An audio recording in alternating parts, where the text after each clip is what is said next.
Hi, I'm Andrea Rene, and Yahoo Esports is all about the 10th season of the Intel Extreme Master World Championships going on in Katowice, Poland. One game that was at the very first IEM was Counter-Strike, and it's back for Season 10 as one of the main events. I have our CSGO expert Dylan Walker here with me in studio to talk about what Katowice means for CSGO. So Dylan, you've been following this really closely. Can you give us a little bit of a preview? Yeah, so we have 12 of the best teams from around the world competing for $250,000. It's the last event before the MLG Major in Columbus, Ohio, so there's going to be a lot of mind games, a lot of people actually holding back on purpose to try and draw out stress from their opponents, so it's going to be really interesting. I'm really excited about it.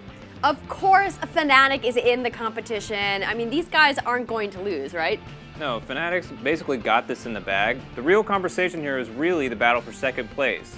Na'Vi, Envious, and Luminosity look prime for taking the spot, so I definitely would give it to some of the new blood along with Na'Vi, who have been around forever.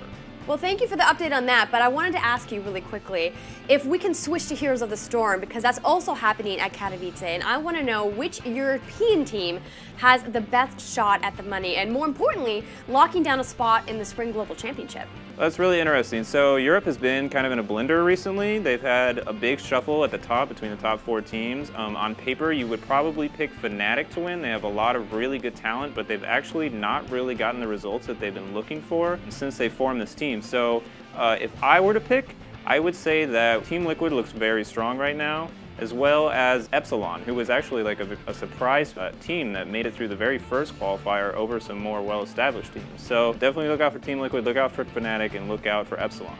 Well, thank you so much for that preview, Dylan. League of Legends is, of course, returning to Katowice as well. And I have Taylor Cocke on the line from our Los Angeles studio to discuss what's happening with League at IEM. So I want to know, who's representing North America and how do you think they'll do? Well, we've got TSM and CLG representing North America this year. It's a little bit hard to say how well they're going to do considering some of the roster changes that they've had, specifically CLG losing Doublelift to TSM. But TSM has had a bit of a struggle of a year, even though they picked up the likes of Yellowstar and Hanser. But CLG is actually very much on the rise, beating Immortals for the first time in NALCS. Well, certainly with CLG breaking Immortals' undefeated streak, it makes them the one to watch. But who's looking strong from Europe and Asia? Well, it's a little weird this year because we've got 3 of the 4 semifinalists from last year's Worlds in SK Telecom T1, who of course won the whole thing, and Fnatic and Origin out of Europe. But none of them are having a particularly great season this year. So I would look to China for some of the stronger teams for this tournament, specifically in Chaogu and Royal Never Give Up, both of who are having very solid seasons. Now, speaking of international players, we know that they sometimes have problem getting visas to come into the US. Is that ever a problem the other way around? Not typically. There was a bit of an incident last year with Gambit Gaming not being able to get into London for a week of the LCS. Typically, the visa issue isn't too much of a problem in Europe. So these international matchups are few and far between. Could there be any interesting interplay? Well, this is the first time that these teams are playing on the international season for 2016. So it could tell us relative strength of some of the regions. However, it is a little bit early to really draw any conclusions right now.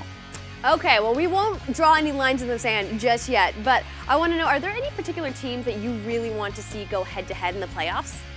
Well, I really want to see Chaogu and SK Telecom T1 face off, specifically because Chaogu is really known for their team fighting style, their spectacular team fighting team, whereas SK Telecom T1 tends to avoid the team fights. They're much more of a calculated strategic team. They're very objective focused. So I really want to see those 2 differentiating styles go up against each other. But for me, the most exciting thing is seeing exactly how CLG does against all these high-level teams. They are playing extremely well in North America, but I really want to see how good they are around the world. Any final thoughts for this year's IEM? Well, going off that CLG point, I really want to see how well they do with their split-pushing style, because this is a strategy that we haven't really seen to great success on the international stage in quite some time. So they've really embraced it in the last few weeks of the LCS. So I really want to see how well this old-school style of play fits into the current meta.